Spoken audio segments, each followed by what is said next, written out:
The human body really is amazing, and the way the body adapts to different situations and the way it changes just by tweaking such minor details really is incredible. By eating a little too much food consistently each day, your body gains a lot of body fat very fast. By running on a more frequent basis, your body learns and adapts to be able to run for longer periods of time. I could give you 1,000 different scenarios where the human body reacts and adapts to different situations. And even though sometimes what we are doing is so close to being correct, even if we just get it wrong slightly, the outcome is literally worlds apart. The reason I'm talking about this is because this video is on rep ranges, and basically even though you might think 5 reps is going to get you very close to the same results as 8 reps per set, but the actual end result is once again literally worlds apart. Completing each set of your workout and failing in the correct rep range is going to have a huge impact on what happens to your body as an end result. So what a rep range actually is, it is between the minimum and maximum number of times you complete the full range of movement for a given exercise per set. So for an example, let's say you were doing squats. You have the bar across your traps, you lower your body down, bending at the knees to just below parallel with your knees, then you push back up through your heels to the top position of the movement where you originally started, and that's 1 rep. Repeat again, and that is 2 reps, and so on.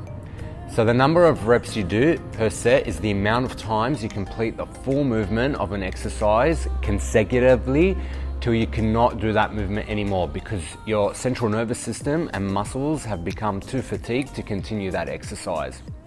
When you cannot perform any more reps in a given set due to the muscle being too fatigued, that's called failing.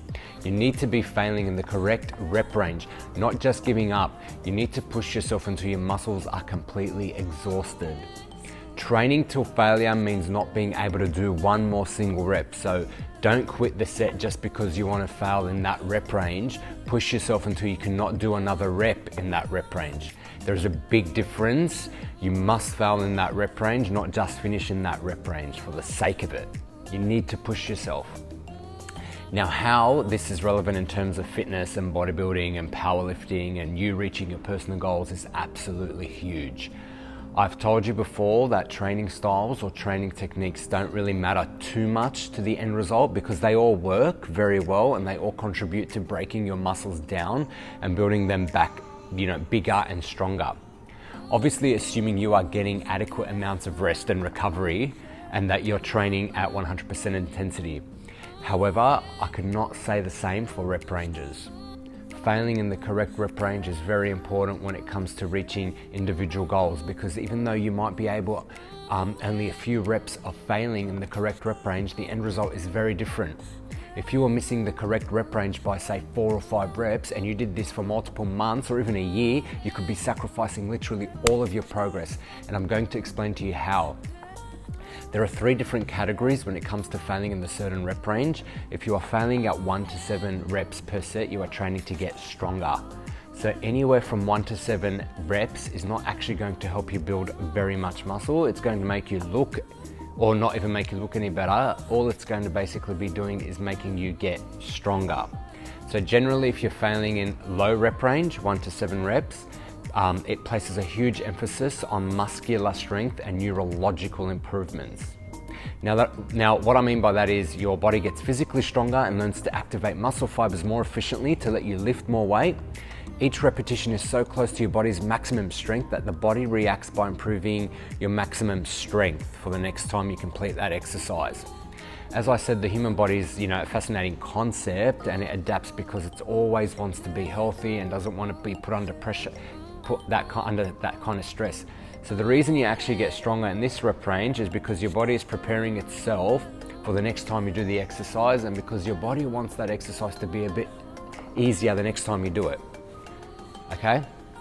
However, we as weightlifters or bodybuilders or in fitness don't want it to get any easier because then we stop seeing results. We want it to keep getting harder so we can keep progressing.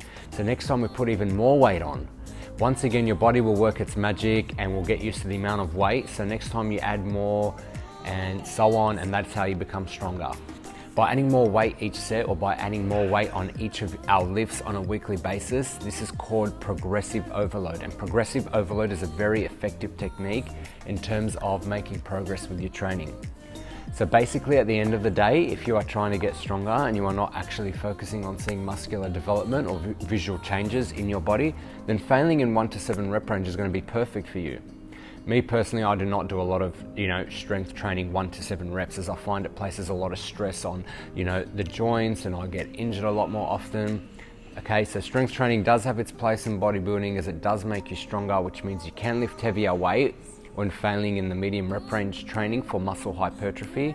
And that's what I'm gonna explain to you now. So failing in the rep range of anywhere between 8 to 15 reps is perfect for creating muscle hypertrophy. When you lift for medium reps, you get some strength gains, but not as much as you would obviously in the low rep range. So failing anywhere from 8 to 15, your body will respond by increasing the muscle size. Your body isn't placed under so much stress that it needs to, repattern itself to fire more muscle fibers faster like it does at the low reps. But the body does get stressed in a way that it requires more muscle fibers and more muscle endurance, so it improves that aspect. Once again, the human body adapts accordingly to what it needs to do to maintain normal function. So failing anywhere from 8 to 15 reps is the perfect rep range if you are looking to see an increase in muscle size or see visual changes within your body. For me personally, I normally do fail in this rep range because obviously I'm training to, look good, and that's my goal. When I say train to look good, there is a reason behind this. Everything I do is done for a reason, obviously. So as a professional, being in the fitness industry and doing, athlete training and online fitness coaching, I need to obviously look good in photos and for business, and, as a teacher as well, because that's my job. I need to maintain that physique that other people aspire to. So don't get me wrong, I love being strong. I have so much respect for people pushing crazy amounts of weights, but for me at the moment, being crazy strong is not really going to have absolutely a big benefit on my life. It's not going to help with my career so much. It's not going to help with my business. I'm never really going to compete in powerlifting competitions, but I can't say the same for fitness or natural bodybuilding, which I will. So for myself and for you as well, you need to train for what your individual goals are. Everyone's different. There's no right or wrong. Figure out exactly what you want from your life, or even more so in this case, your training, and come up with a plan that is going to get you there the fastest. Okay, so my job is obviously to make people look amazing. If I look like crap, seriously, who's going to come to me for advice on how to get in shape? It's just not going to happen.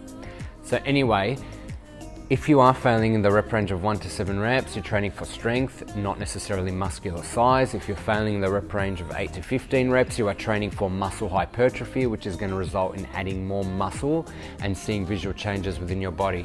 If you're failing anywhere from 16 to 25 plus reps, you're training for muscle endurance.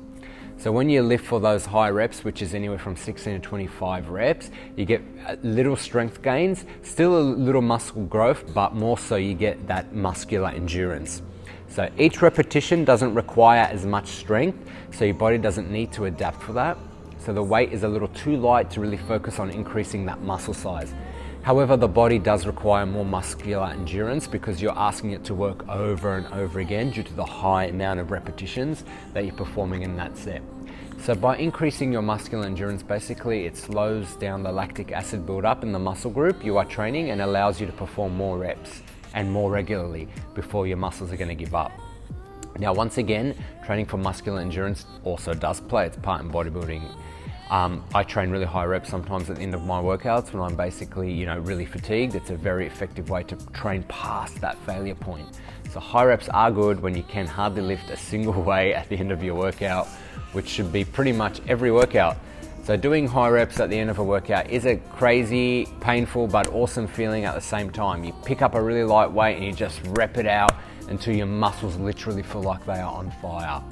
Sometimes you won't be able to lift a weight where you would normally fail in the rep range of 8 to 15 reps, so you need to go really light and pump out the reps to maximize the amount of tears that you create in the muscle for that given workout. I find high reps are a very good way to finish a workout or do at the end of a drop set or superset. Each rep range does play its part in the bodybuilding, fitness, powerlifting world. So again, there is no right or wrong. It just comes down to what your personal goals are. Now, just before I finish up, I want to explain another really effective training tip you can use to mix up your training and stop your body getting used to the same thing. Let's assume your goal is to visually have your version of the perfect physique. Everyone's version of perfect is going to be different, but I'm assuming most of you watching the videos want to get in the best shape of your life, because that is what I do. I'm a body composition expert, so let's just assume that. If your goal was to look good, have nicely shaped full muscles with your idea of perfect size and perfect symmetry, then failing in the rep range of 8 to 15 reps is going to be perfect for you, and that is definitely what I would recommend. However, if this is what you were doing for year after year, there would eventually come a time where I would recommend you would have to mix it up and change your training style. I want you to think of it like this. Let's say you were bench pressing 100 kilos for 12 reps and you've been stuck on this weight for a matter of months and can't seem to get any stronger than 12 reps at 100. You can always be putting on size even if you aren't getting stronger, because you can do that through food and by using different training variations. But just for this example, let's say you were maxed out on that weight and you just couldn't get past it, you weren't getting any stronger. If you wanted to get past this because you wanted to be a little stronger, then what you would do is go on a strength training program for about 2 or 3 months. So instead of failing in between 8 to 15 reps, you would start failing in the rep range of 1 to 7. You might be able to bench, let's say 120 for 5 reps. Then after 2 or 3 months, or even 4 months, you have progressed into bench pressing, say 150 for 5 reps. Now, because you've progressed in strength, when you go back to training in the medium rep range for muscle hypertrophy after your strength training period, I guarantee you the very first time you put on that 100 on the bar, you're gonna smash out at least 15 reps instead of 12, because you went through that strength training period. So what you can do is mix up your training style, because each component of each rep range definitely has its benefits. And at the end of the day, mixing it up and going through all of them is going to help you, and it's going to help contribute to the end result and get you closer to your goal. Every minute spent in the gym is beneficial. Every healthy meal you consume is beneficial. Every minute of cardio you do is beneficial. All your training is going to be beneficial regardless of what you're doing. Yes, there are rep ranges and processes and techniques that work better than others for certain training goals, but at the end of the day, as long as you are there giving it literally everything you have at 100% intensity, you're gonna come out a better version of what you were when you first walked in. All right, so to me, life is all about progression. I want to be getting better in every aspect of what I do every day of my life. I want to be getting better with my training. I want to be getting better in relationships. I want to be getting better in business. I want to be getting better in my career as a teacher, etc. Helping other people. I always want to be getting better at that. If you keep getting better in every aspect of your life that is important to you every single day of your life, you can imagine where you're going to be in 5 to 10 years' time. Okay, I'm telling you now that it's going to be in a much better position than where you are now, which I personally find really exciting. Progression is a very powerful concept, and progressing all the time will make you very happy. So yep, rep ranges do matter in terms of what your training goals are, but incorporating all of them regularly and mixing it up all the time it's going to help improve, the other stuff and so on.